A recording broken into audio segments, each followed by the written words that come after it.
Well, good evening from London, Boukvel, Erev Tov, bonsoir, and welcome to another Harif session. Harif, for those who don't know us, is the UK Association of Jews from the Middle East and North Africa. We are a charity run by volunteers, and our mission is to raise awareness of the history, culture, and heritage of Jews from the Middle East and North Africa. My name is Lynn Julius, and I'm ably assisted here by Lawrence, who looks after the sort of technical aspect. We have a website, www.harif.org. We have regular activities. We have a Zoom almost every 2 weeks. So I urge you to check out the website. If you're not subscribed, you won't get Zoom login details. So please do go over to the website and subscribe if you're not already there. We also have a news website or blog called Point of No Return, and you can access that through the Harif website as well. This session is being recorded. It's being live streamed to the Facebook page, the Harif Facebook page. And I hope that we will have a video recording of this session, or at least most of it, in due course. And just check out the Harif video channel on the website. You will have an opportunity to ask questions, but please do type them in the chat because there are far too many people to, for us to sort of unmute people. But just one condition, and that is use your real name when you, otherwise you won't be allowed to ask a question. So on to the subject of tonight's talk. I'm excited, very excited to do this with two people who are absolute experts on the subject. The subject is Maurice El-Médioni. Now, Maurice El-Médioni died this year in Israel, aged 95. But he is widely regarded as the godfather of Algerian pop music. He was a leading Algerian Jewish pianist and pioneering composer and interpreter of Andalusian, Rai, Sephardi, and Arab music. And he was also well known in Israel for his classic tune, Ahlan wa Sahlan. Through the 1950s, Maurice's unique piano style was much in demand in North Africa, where Jews and Arabs played together. But the Algerian War of Independence intervened, and in 1961, Maurice El-Médioni was forced to flee to Israel before moving on to France. And in Paris, he performed with other Algerian Jewish stars, exiled stars.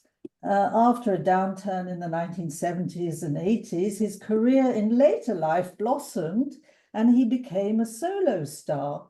And his music has influenced a new generation of pianists. So paying tribute to Maurice El-Médioni, we have Max Reinhardt and Yvonne Kahan. So first of all, I will introduce Yvonne. So Yvonne is a Norwegian film director, producer, and music agent. She's the owner of the Olamale International Booking Agency, I think, and manager. She was, for many years, a manager to Maurice El-Médioni, and she has presented music acts like Dudu Tassan, the Kuwaitis, Yahya Dalal, the Alaev family, the Piyut Ensemble, Samy el Maghrebi, and many, many others. And she is also a documentary filmmaker. She made a film called Time for Peace, 1994. She has an extensive network within the world of arts, in film, music, and theatre. She has directed 16 films for the Holocaust Museum in Jerusalem. And she's currently working on two. One is called Becoming Elie Wiesel, and the other is Notes from Exile about Maurice El-Médioni, and that she's doing with Avi Bochbot. So our second guest tonight is Max Reinhardt. Now, Max was a founder and musical director of the theatre company Oily Cart. He is an associate artist for Oxford Contemporary Music. He has edited or compiled several books, and one of which is extremely relevant to tonight. It's this book here. I don't know if you can see it. It is Maurice El-Médioni, a memoir from Oran to Marseille, 1938 to 1992. And the publisher is Repeater Books, was published in 2017. And he's got other projects on the go. He's also a contributor to Songlines. He's a broadcaster, presenter of the Late Late Lunch Show for Soho Radio. And this is after having worked for BBC Radio, Radio 3, for 20 years, and also the BBC World Service. So without further ado, I'd like to hand over to Yvonne and Max. Music first. But please don't be alarmed, because there will be a little bit of a gap until we hear some music. So over to you, Yvonne and Max. Okay, good evening. I'm going to share my screen now. And hi, Max. Hi there. Nice to see you here. Nice to see you too. And so I'm going to share my a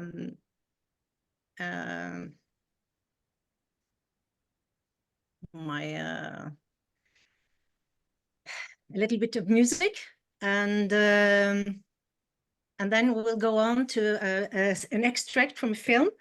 The film that Lynn was talking about, Notes of Exile.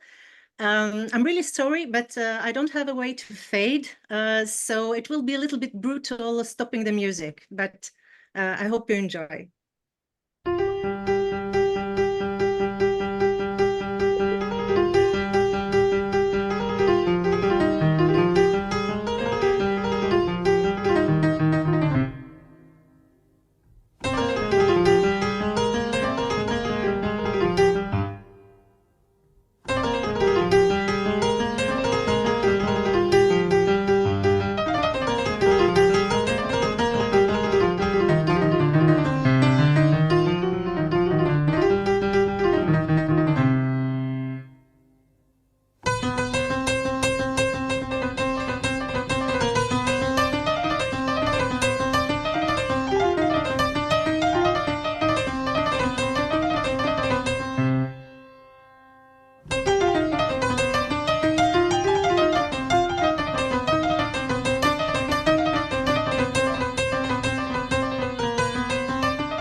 دخلت في الاستخبار تبعه. So I should say hello, I'm Max Reinhardt. Am I ready to go? Yes. Yes. Yes. Excellent, good. It's always good to know. So there's a picture of Maurice. He's the little one on the pedestal rather than the big guy. And 18 months old there with his uncle, Saoud Reinette, who is a legend of the 30s and 40s and 20s, I guess, a musical legend, a composer, writer, singer, an arranger, leader of orchestras. And that was the family that Maurice was born into. Well, he did have one powerful musical relative, that's for sure. He's one of 4 siblings born to his parents, Fanny and Jacob Mediouni. But sadly, I guess it's when he was 6, Maurice's father, Jacob, dies, and the family are raised by their mother, Fanny, alone. Unfortunately, they have 2 uncles. One of them is Saoud, and one is who mostly lives in Paris, and the other is Ellie, who lives in Marseille, and they do help. But nevertheless, life in the 1930s was a hand-to-mouth struggle for them, as it was for many people who lived in the derb, or the Jewish quarter of Oran. Because although Oran was known as the Paris of the Mediterranean at that time, there was probably even more poverty there than there was in Paris. There were 4 areas. There was the Spanish area, there was the Arabic area, there was the French area, and there was the derb, that's the Jewish area. At school, Maurice and many other children were caught scabies, endured typhus and tuberculosis epidemics. Who wrote this? From which, fortunately, they were spared. But then as Nazism in Germany and fascism in Italy was on the rise, the power of the right-wing anti-Semitic fascists in Algeria was also rising. However, on the brighter side, for all of us, in 1937, Maurice's older brother, Alex, bought him an old piano from the bazaar or flea market, and he immediately fell in love with it. I like the way Maurice told the story on the film, that it just appeared, but nevertheless, it was a powerful magic. He began teaching himself. He listened to the radio. He could play all the French tunes, all the chansons. His favorite actually was Charles Trenet, and you have to imagine an amazingly gifted child just immersed in their piano. Now, talking of amazingly gifted children, he was also, even at that age that you can see in that picture there, quite a sharp dresser. He wanted to be known out on the street as someone who knew what he was doing. And he was about to actually reach a place in his life where he had to be very streetwise. In 1942, the World War reached Algeria in a big way because Rommel's troops had been advancing through North Africa. And in spite of the fact that Algerian Jews had enjoyed full citizenship since 1870, the Nazi advances in North Africa meant not only that invasion was expected, but the Jews were going to be singled out for sinister intentions. Packages of yellow stars had arrived in the local municipal offices. They'd come from Vichy France, who, as you know, were not just Nazi sympathizers, but often Nazis. Nazi troops were awaited at any time, and I think that looked like the beginning of the end to all the Jews in Oran. A registration of Jews was conducted, but then, as Maurice said, their luck changed. And the United States troops liberated Algeria as part of Operation Torch, which liberated all of North Africa from the Nazis. They landed in Oran and other Algerian port cities, and Maurice became an unofficial gopher or runner for the local US forces station. And he could get them apparently anything they wanted, and I'll leave you to think about that.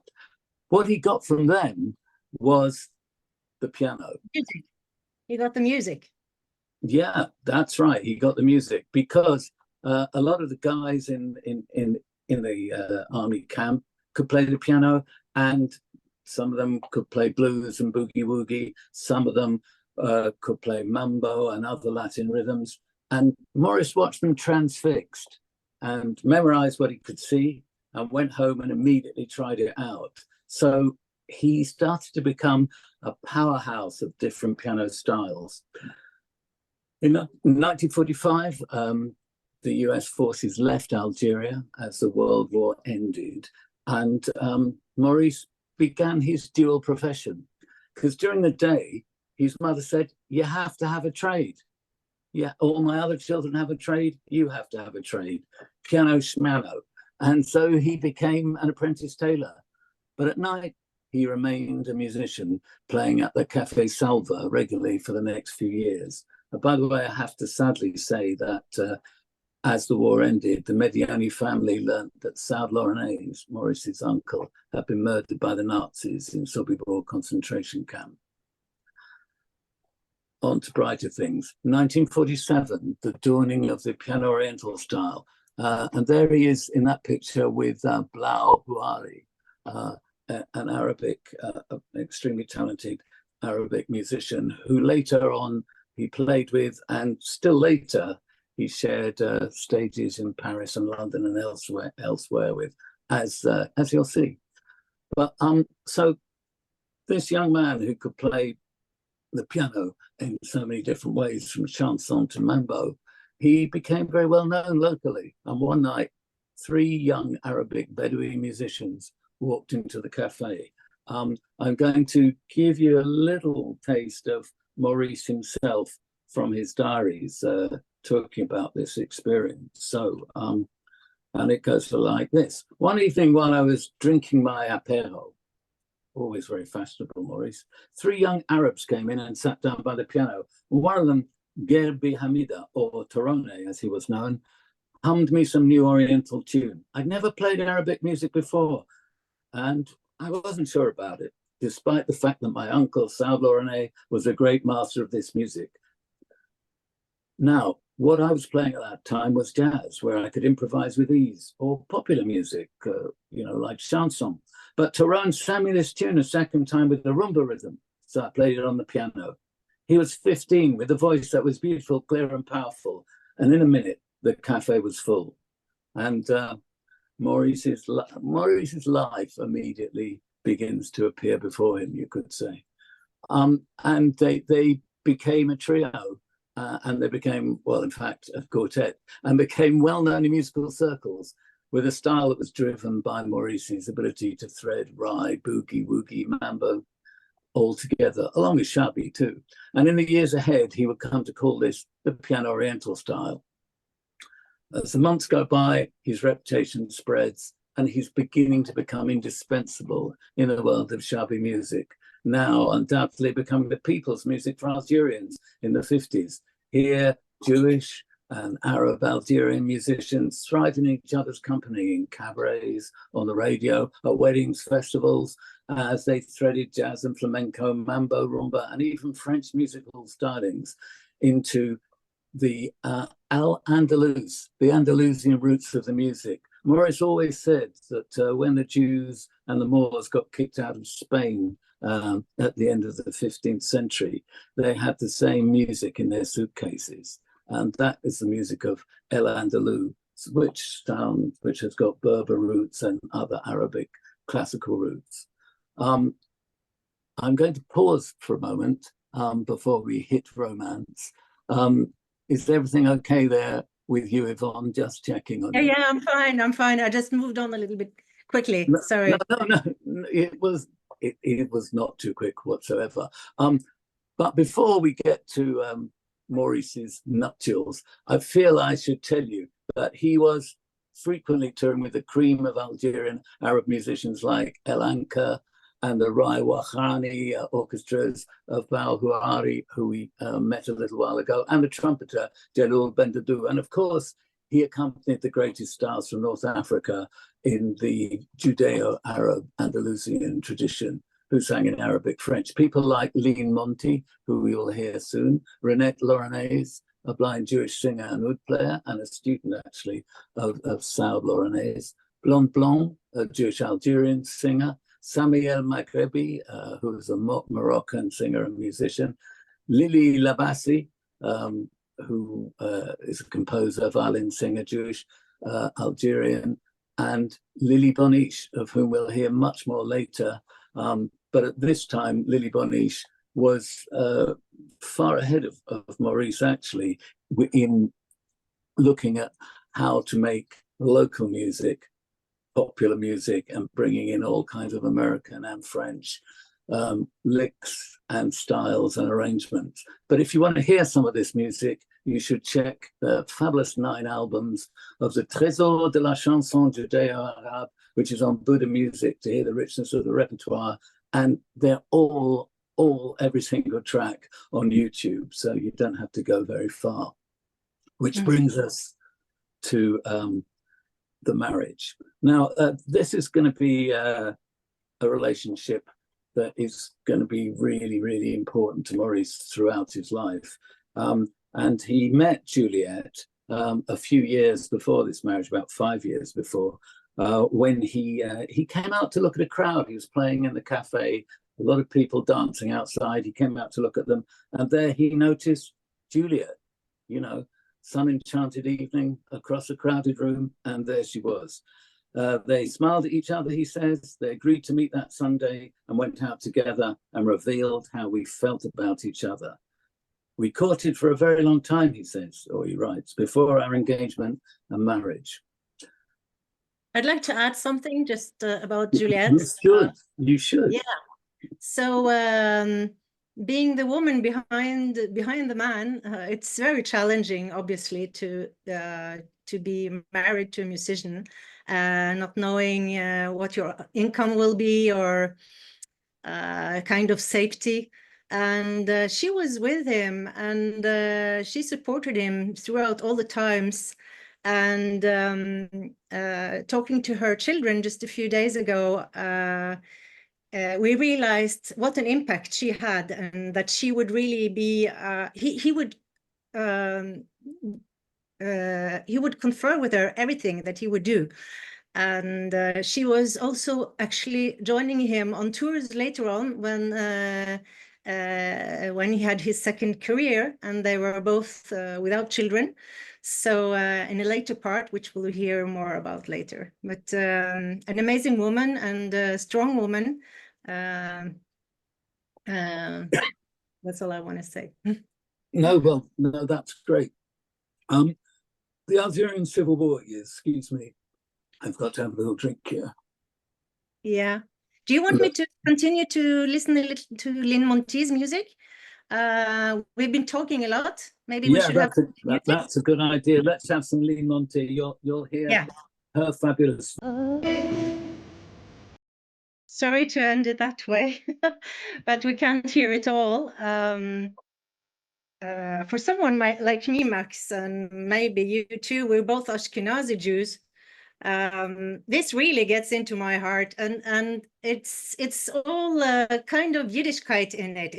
It's amazing how it all blends in, the oy vey and the whole the whole setting is quite amazing, and just everything comes together.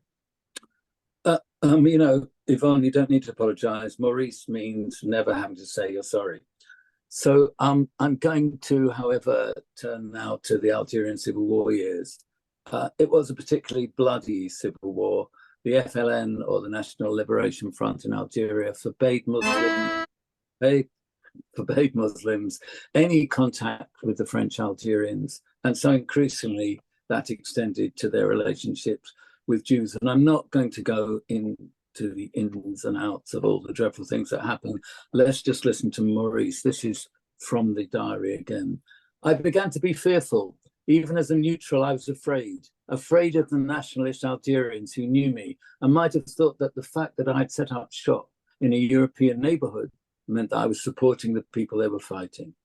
This certainly frightened me. I was also afraid of the Spaniards in San Eugene, who had seen me playing in an Arab orchestra and maybe saw me as some kind of traitor who supported the Algerian nationalist cause. I was very well known, and so I was very vulnerable. Too many examples were being made out of well-loved public figures, people such as Tyrone, and Tyrone was one of the Arab youths who he formed a band with back in the 40s, and many, many others, too numerous to list. So in April 1961, Maurice leaves Algeria for Marseille with his family, and then they leave their children with Uncle Eli and emigrate to Israel, to Ashdod, for a short while, because after 6 months, he returned to France. I think he left an area in which he was really well known. I mean, North Africa, he toured, both Algeria and Morocco.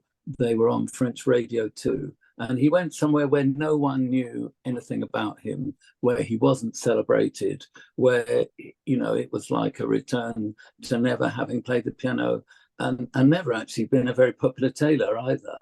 And it just didn't work for him. There were no other musicians to play with. There were no Arab musicians to play with. He returned to France. I think you want to say something there, Yvonne.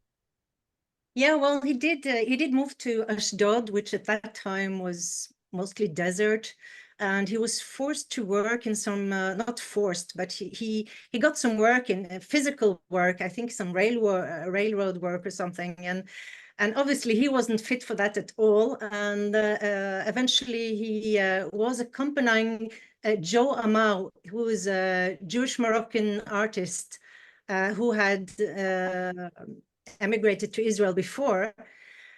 So they performed a bit together, but he was not feeling that was his time to come to Israel.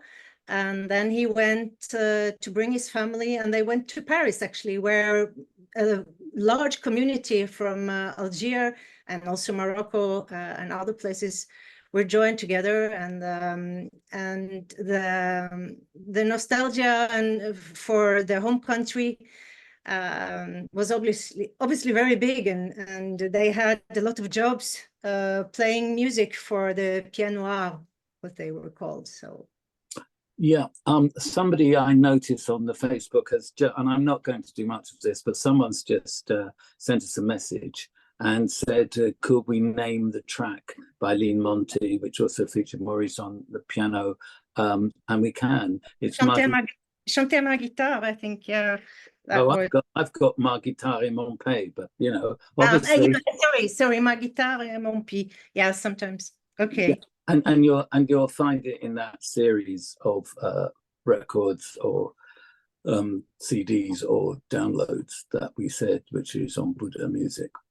Anyway, so Maurice moved first of all to Marseille, but all the action was happening in Paris because until the late 1970s, the exile communities from Algeria, les Pieds Noirs, flocked to see artists from their old country, such as Lili Boniche, Blanc Blanc, Lili Monty, performing on what, a really thriving cabaret circuit, 2 or 3 nights a week, centered on Paris. And Maurice actually did have to have another job on top of that.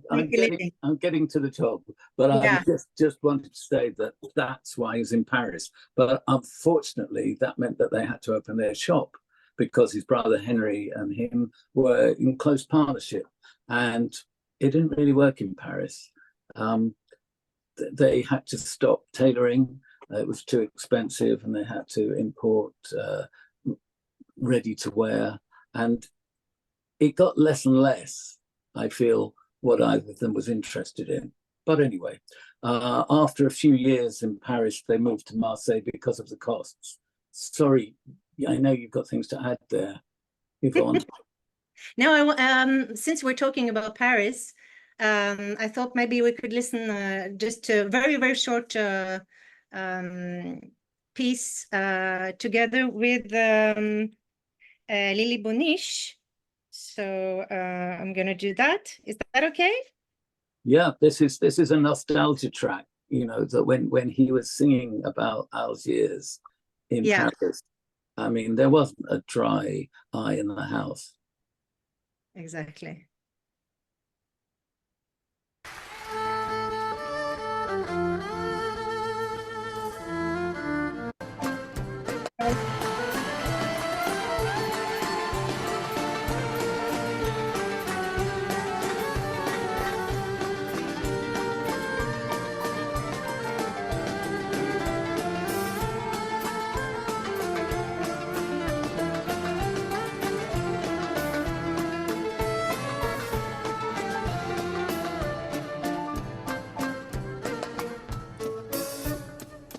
Comment voulez-vous la manhaba dans son sein que brouille ma ou baba. De son soleil, je ne puis me passer. Depuis mon enfance, ne j'irai dans ces rues sans me lasser. Qalbi, qalbi, on était pris. J'aime toute la ville, un peu plus Paris. Mais la Klezmatics comme l'Algérie. I think you get the point. Longing for Algiers and the sun. Absolutely, and the picture that Yvonne's put up there of Maurice and Lili Boniche, that is not actually from the 60s. We haven't got one actually of those. I actually saw them, this gig. It happened at the Barbican in London, I think in about 2000. And it was a joint gig between a Rai singer, a great Rai singer, Sheker Emiti, and these boys. And they had a half of the show each.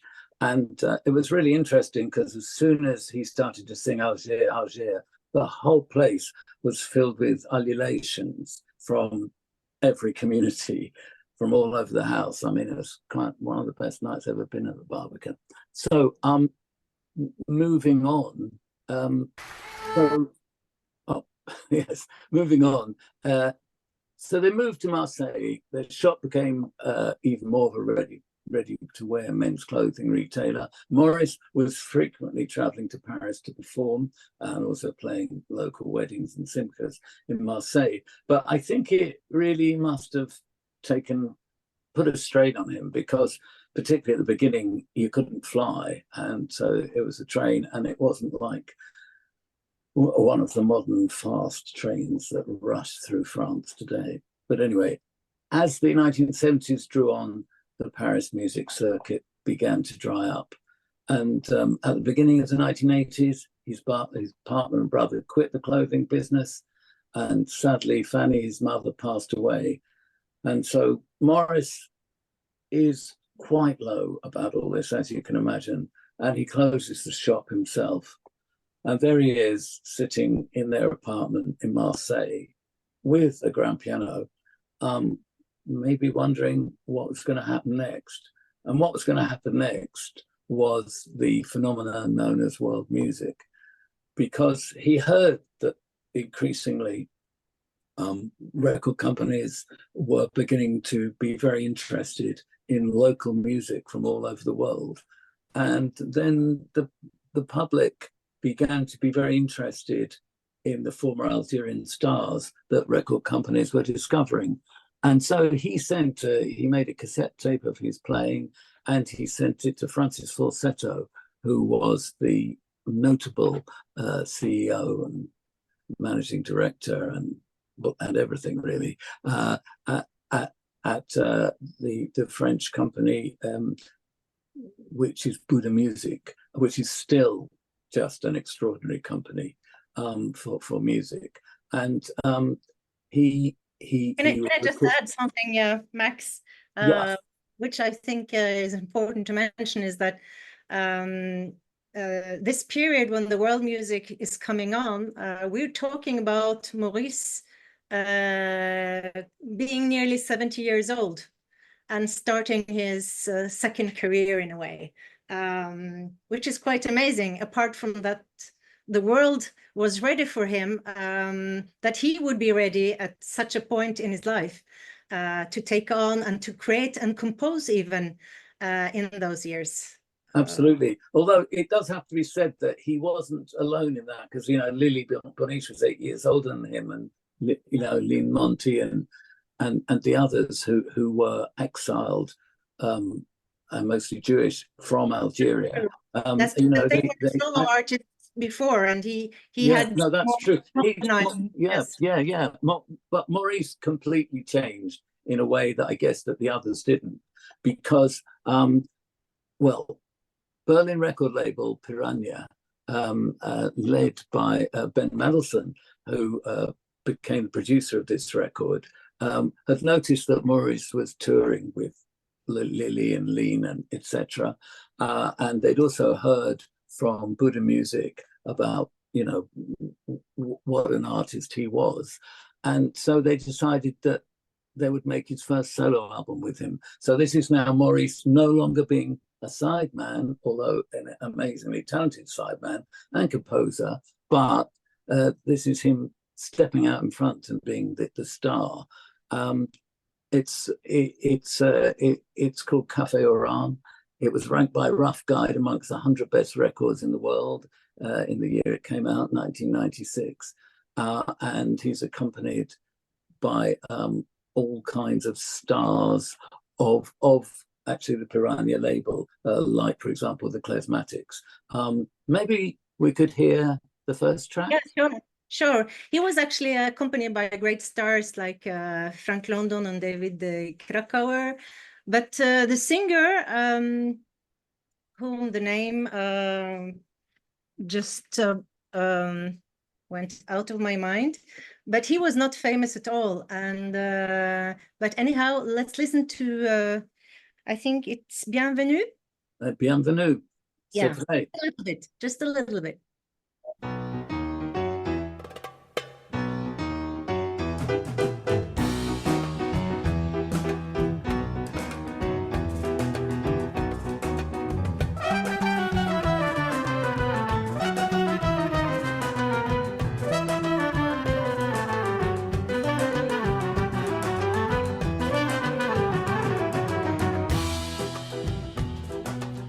Bienvenue mes chers amis, bienvenue mes chers parents, que vous soyez de Paris ou d'Oran. Bienvenue à الغيبة عيشوا فرحوا لي قلبي كومبيان كبيرة المحبة يا حبابي.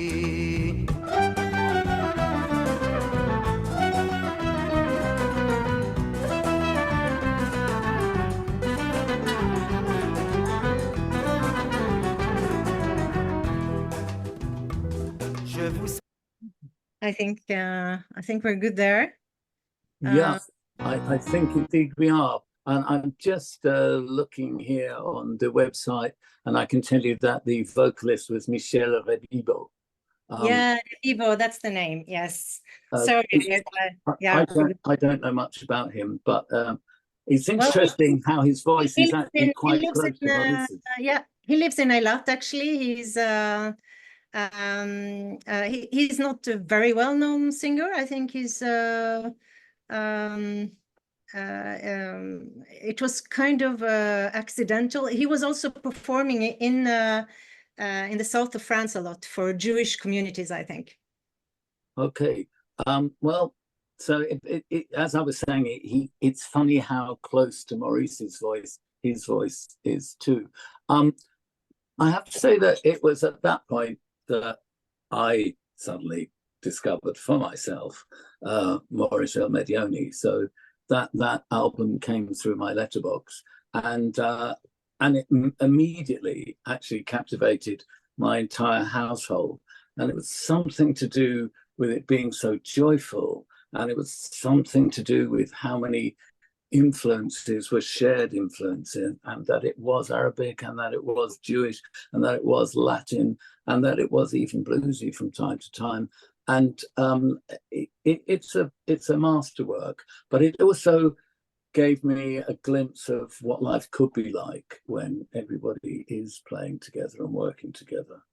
Yeah, Maurice really had that ability to spread joy, and to be a child, to be open to new people, to young people. He loved being around young people, also until his 90s and later. And as you can see on the photo where Maurice is with the group Oy Vavoy, and there's on the right side, that's Jonathan Walton. And he actually was the translator of the book, and he's important to mention because he's not with us here. He was an important part of keeping the legend of Maurice El-Médioni. Absolutely, because if you do read the book, and really, I have to say you should, you'll find that the diary itself ends in 1992, but then that Jonathan then did the interview with Maurice of Maurice's life. I'm sure it was never surpassed. You know, Jonathan was just so good at connecting with him and with Juliette, his wife, and the conversation went on for a couple of days, and it was held in London in the School of Oriental and African Studies, and it's actually a great uplift to the book, because you hear all of the enthusiasm and loves and lots of spicy stories from Maurice and Juliette. Just a word about Oeuvre Voice. So, I mean, I started to get involved with Maurice, and I got sent to interview him in Marseille, and we kind of immediately formed a friendship, and I started to be involved with promoters saying, you know, let's have Maurice in on this, and so the idea of them working with Oeuvre Voice, this was like Sephardi music meeting Ashkenazi music, really, because although they were very new klezmer, club klezmer, that's where they came from, the Ashkenazi tradition. And it worked really well, and it kind of picked up a reputation internationally, and we went to LA and performed there. They went to Moscow, and I think they went to Tokyo too. And we were always staying in touch. The next thing, though, that Piranha did was another musical masterstroke, because they decided that it would be really good if they could get Maurice together with a New York Cuban percussionist arranger. And hopefully Yvonne's going to tell us how they chose Roberto Rodriguez. Yeah, we're passing fast forward a little bit, because he did 2 albums in between. One is the Piano Oriental. They were both recorded in, or maybe not recorded, but they were both released in year 2000. The Piano Oriental and the Samy Andalou, which he did in Israel, on a label called Magda. And then Piranha decides to use a Cuban producer to really go into the Latin rhythms of Maurice, and Roberto Rodriguez, who's a great percussionist, but also a great producer, having his own albums out on Zorn, on the label Zorn for Jewish music, actually, is appointed for the job. And he has an interesting story. I'm going to make it very short, but he is Cuban and had to flee Cuba and came to Florida as a child. And his father was also a musician, and they would perform. He would have a very similar story to what Maurice had. He had to play from a very young age. And as you know, many Jewish people lived in Florida. So they had great audiences, Jewish audiences. And he had to learn a lot of Jewish songs, even for Yiddish theater he would play. So he was the right person, and they immediately connected. And maybe you say something about the music that was done, Max.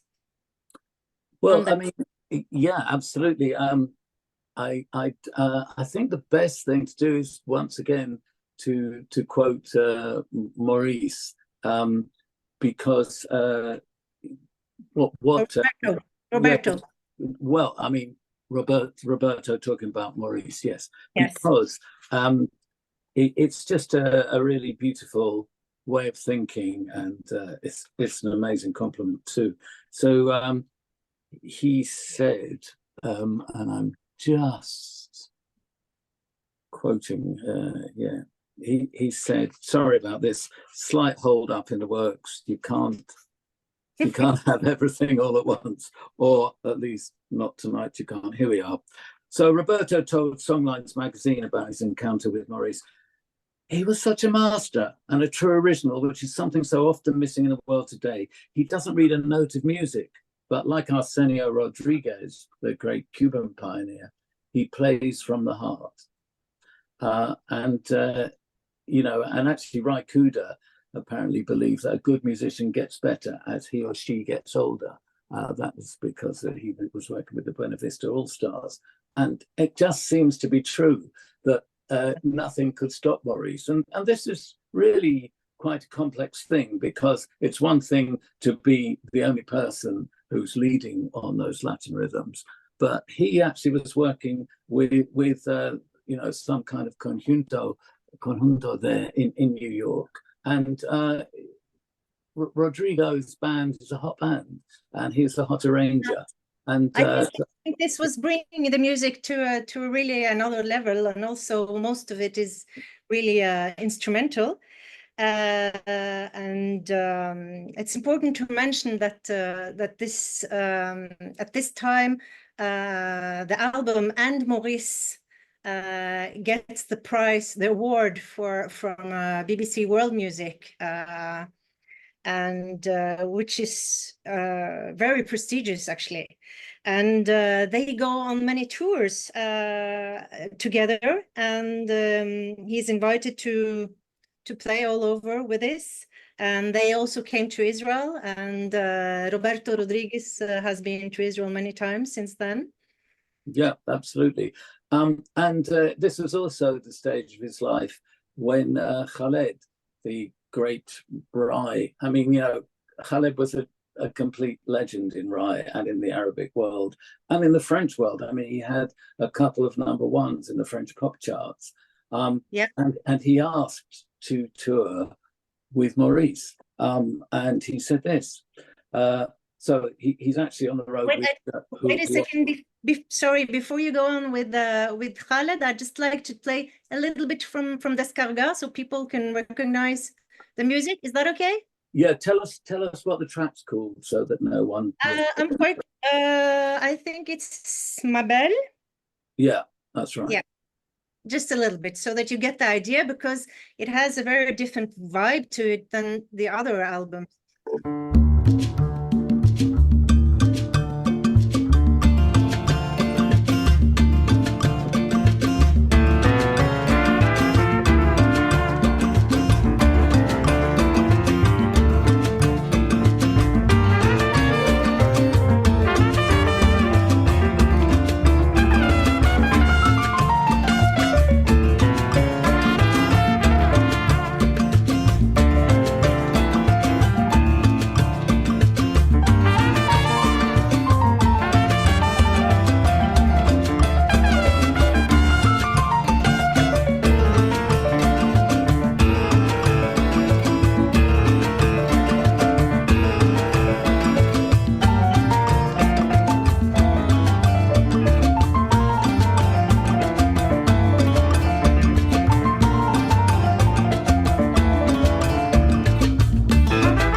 Okay, go on.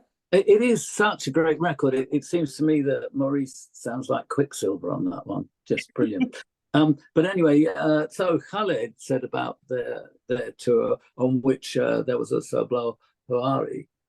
He said, when people sang back then, they always spoke of a rosy future back in the 50s. They were looking forward to so many things. We haven't regained the rosy life they had, or that they expected to have. Here is a Jew. On one side of the stage, there was Maurice. Here is an Arab, that was Blau Houari on the other side. They were friends back in Algeria before I was even born, said Khaled. They were artists who lived in peace and good spirits. Amen to that, I think. Which brings us quite close to the end. Like, if you've been following this, you're all brilliant, because we've just hit the 60-minute mark. But oh, really? that we're pretty brilliant too. So in 2010, the El Medionis immigrated to Israel to join their children. And that was in the face of Juliet's declining mobility, with an eye on the future. They thought that they would get more care there in Israel and amongst their children. And Maurice actually was always looking over his shoulder, and he was very worried about the National Front, or Front National as they were then. And, you know, it just seemed that whatever he did, he couldn't escape fascists. But anyway, he came to Israel. Yes. Over to you, Yvonne. Yeah, well, yeah, he came to Israel, and personally, I got to know him already in '97 in Marseille. And then later on, when he recorded Samy el Maghrebi in Israel in 2000, as I helped bringing on the musicians to the recording. And then around 2010, I was introduced again, and the producer of the record came and said, "Here is Maurice, he's just moved to Israel, and you are now his manager." And that was kind of I was very, very honored. But at that time, Maurice was already 82, I believe. And that's kind of a responsibility to take on a musician on that in that age. But what an energy that man had. He came on, oh, he wanted to perform, and he was just so eager to perform every day. And as you know, Israel is a small country. You can only tour 3 cities at the most, and then you've probably done it. So it's not like you can perform every day. So he was so eager to perform that he even performed in small bars, and I would take him around 11 o'clock performances. You know, at night he would go on, because he just loved to spread his joy and to play and to meet new people. And many Israeli musicians were lucky to meet him and to be able to play with him and learn from him. There is a huge fan club between musicians, especially, and also jazz and world music musicians for Maurice. And he was also very generous with teaching what he knew. Although he was not the formal, not an academic or anything, but he could teach them a lot. And many people are very grateful for that. I'll just mention a few of the names. Maybe some of the people know those Israeli artists, but there is Kobi Oz, there is Yasmin Levy, there is Shait Sabari, there is Netta El Kayam, who he was very, very fond of her. And she had, according to himself, he had also, she had a similar voice to Lynn Monty. And yes, you could hear it, yeah. Yeah. And there is, of course, Omri Mor, who is a pianist and was really taking on his style. Amir Benayoun, there are many, many more. I can't mention them all, and sorry if I didn't mention you. So as you can see, the joy of spreading his joy was his main thing. Although in many ways, I think that he felt a little bit too big to be in Israel in a way, because he was at the peak of his career when he came here. So there was a photo before of this project, El Gusto. So when he came to Israel, actually, Safines Bousbia, who is the director of a film, which is called El Gusto, and it was also a musical project, which gathered musicians from Algeria from the time of the 50s, in 2012, they were old, and she formed a super group, you could say, orchestra of these, and they played together. It was like a reunion kind of thing, and it was a great success, and they had many great performances. Unfortunately, I don't have a chance to show, but you can find clips on YouTube from, if you write El Gusto and Maurice El-Médioni. Yes, and I think that I actually saw the tour in Marseille. I think it was 2007 maybe, or and I saw Maurice, who was really happy to be there, and one of the really events that I'll always remember is that I was there for the sound check, and the only people who were there at the sound check were some of the percussionists. So there were about 30 young derbuka players from Algeria.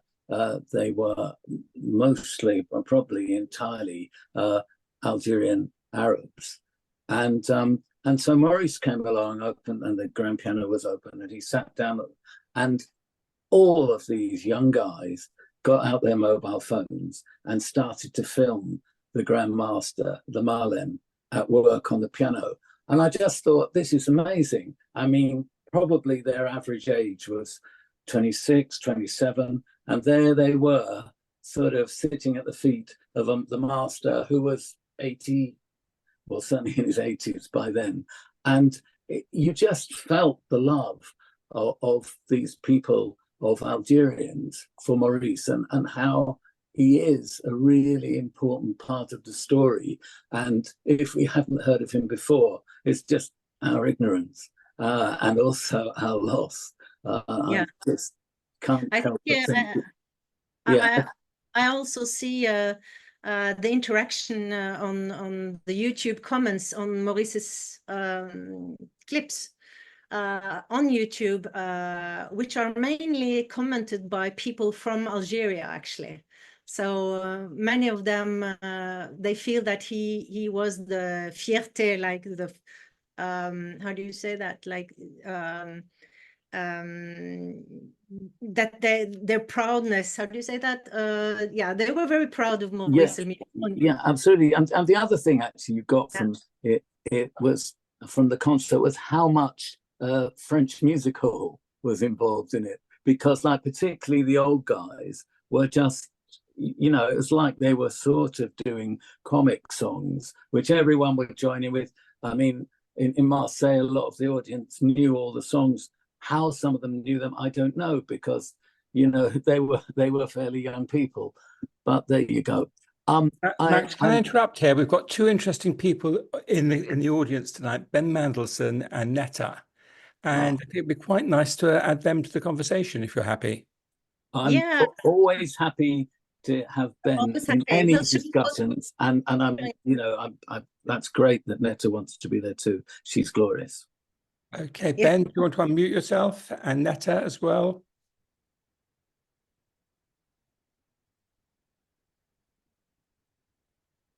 Oh, so is that all you've got to say?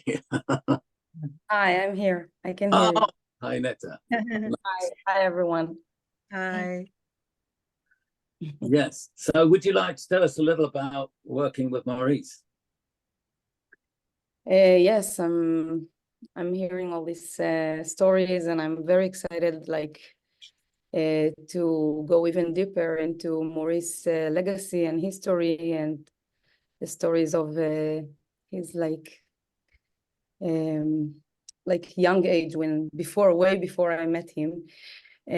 For me, Maurice was like, you know, a musical figure that you only read and hear, like, recordings of that figure, and then suddenly he came to he immigrated to Israel, and I had the opportunity to actually meet in person a musician from the same, you know, like the period of time that I was so obsessed about, like the 50s, the 60s, the people who actually lived in North Africa and been part of it, and that, you know, that period of time I was like obsessed about, and not only, like, you know, knowing the music, also exploring the stories, because for me music was completely like kind of like instrument to to extend my knowledge also about this amazing multiple identity situation where you are a Jew living in an Arab country, which has also African history. And of course, the influences are all over the music of Maurice. And for me, it was like amazing to explore that through meeting him in person. And he opened the door for me. He was very generous. I came out of nowhere, just knocking on his door, literally, with a bouquet de fleurs. And he invited me in, and his wife, Juliette, she opened the door, and she, of course, hosted us very, with coffee and cookies, and and while we were like trying to have a conversation with his little Hebrew and my back at the time my little Moroccan Arabic. So eventually we understood that to communicate we need to go to the piano. And this is like, to make a long story short, since I started singing with him, we kind of like fell in love. He maybe found in me the things he kind of lost through the years, and I needed the same thing from him. I needed his unwritten history, is like his music to fulfill the curiosity I had about my origin, my background, my heritage, and the legacy of my ancestors.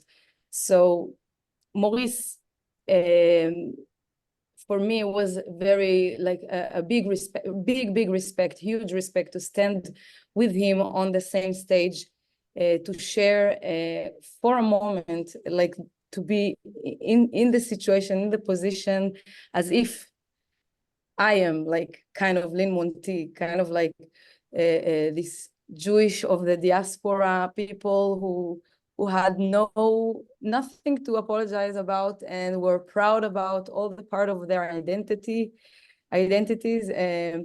Lin Monty, she was Elian Tsarfati in her Jewish name, Laila Fatah in an Arabic name, and Lin Monty in her French name, and it was all in the same person.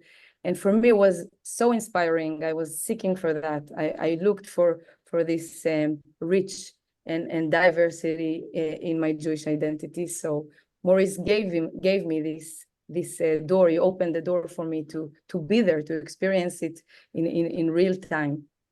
But as a singer, how do you think he affected the way you sing? I think he encouraged me a lot. I was very maybe embarrassed, like even to step into this music, because I felt, okay, I'm maybe my parents were born in North Africa, but I'm completely, I have no maybe permission to step into those shoes. But Maurice told me, what are you talking about? You need to do that. He gave me the feeling that it's not only okay. I mean, I should do that, and I should be proud of it, and I should feel like, not even 1 second of hesitation, like, just to be inside the, like he invited me to his home, and for me to stand on the same stage with Maurice it kind of like, welcoming, this welcoming that you feel when you go to your grandmother and she opened the door and she wanted to feed you. So he acted the same way with his piano, with music. He invited me in like I'm a guest, and he taught me that music is hospitality, actually. That's a great thing to say. Yeah, it's beautiful. Perhaps Ben, you want to say a few words now? Gosh. I guess the first words I'm going to say is, can you all hear me? Yes. Yes. Appropriate words. Golly, thank you. Oh, it's so lovely to hear you, Netta, speaking about Maurice with such passion. Netta is such a great singer, I have to say, one of my favorite singers. Bravo. Really wonderful. And what to say about Maurice, because we've had a kind of a potted history, and I joined let's say the trajectory of that story probably in the 80s, 90s. And it's quite well annotated here. So I'd like to just reflect in a different way and just say what I think Maurice is, one of the legacies of Maurice might be, which is, in short, that he went from being a piano player into a definer of a style of music. Because before Maurice started to play, and definitely had his second career, let's call it, the piano was present. There were other players like Mustafa Skandarani, for instance, but Maurice was a player in ensembles. And when he came to Israel, especially, where the young players whom you mentioned, like Omri Moore, Omer Klein, a lot of different players, they started to pick up the Maurice style. And after a while, any ensemble that had a piano player or any piano trio started to play things like Maurice and homage to Maurice and using Maurice's style, to the point that maybe some of the people who now play in that way with a double-handed, double octave, triple octave style, maybe they don't even know consciously that it came from Maurice putting the seeds into the ground. And so he's really evolved. And I think that his legacy is to turn something that was very personal into something that was quite universal and accepted by a lot of different musicians who really integrate it. And I think that's a great heritage. That's something that's very, very special. Not many people can do that. And I, as they say, chapeau for that. I think he's a great player and a very funny guy, as Max would say, and Netta will know. He was quite a joker.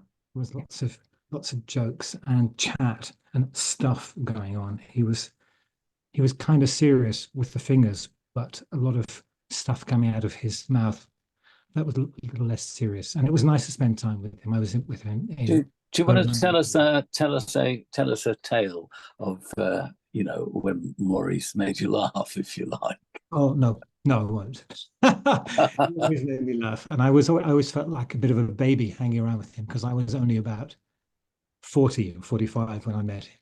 So we had some very interesting times, and actually we made the first album, which is the Café Oran in Berlin. It was destined to be Lili Boniche album, and the night before we had the studio booked, we had a chat with Maurice and with Lili, and Lili said, "Really sorry, I'm not going to make the record with you." And it was a very surprising thing, because we had the session set up, and we basically, the company and myself, said, "Well, that's fine, Lili, thank you very much.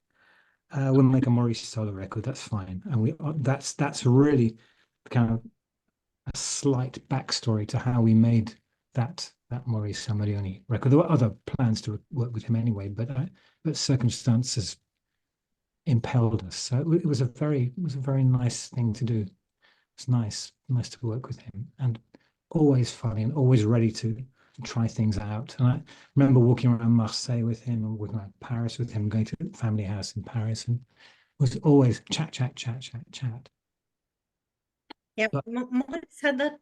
He had that thing about going with meeting people whom he even didn't know, or just he would always greet people. So if we went into a radio studio in Tel Aviv, he would stop at the front door to talk to the guard, and spend maybe 5 minutes just asking how his kids are, and would make contact, and he would be so kind to people at any time, and also to his audience. He really loved his audience. He wouldn't go off stage, right, Netta? You remember, he would just stay there and I love you, and people would just continue clapping, and he would continue to say I love you, and that was the kind of person he was, extremely generous of his love and spreading the joy. Absolutely. Yeah, he was not only was he a compulsive musician, which he undoubtedly was, he was also a compulsive human being, and yeah, that's in doing it. I just want to ask Ben one more question. It just seems to me that I just wonder where you thought his future would go. I mean, there he was in his late 70s in Berlin, making the Café Oran album, and suddenly he was going to be, out front. He was going to be the front man. And what did you think was going to happen next? I mean, could you see that he was actually going to be able to, rise to the occasion and be, the star of many stages across the concert halls of the world? Yeah, I would say so. I mean, many other things were happening musically at the time where somebody of a certain age could be acceptable as a musician live on stage and doing things as a band leader, and both as an innovator and a veteran at the same time. So you have the respect of carrying a tradition and also an enjoyment of somebody who's live and creating in front of you, not a museum piece. And he came, before he did the album, he came off tour with the Klezmatics and with Feroz Mustafov, who's a wonderful sax player from Macedonia.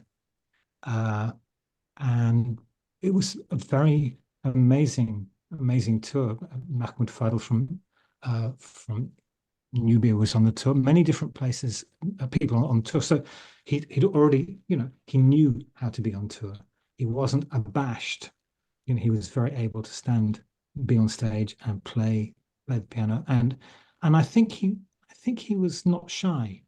I think he felt people should love him, and he knew that he was Maurice. I don't think there was any kind of holding back. It was, I am Maurice El-Médioni. You know that, don't you?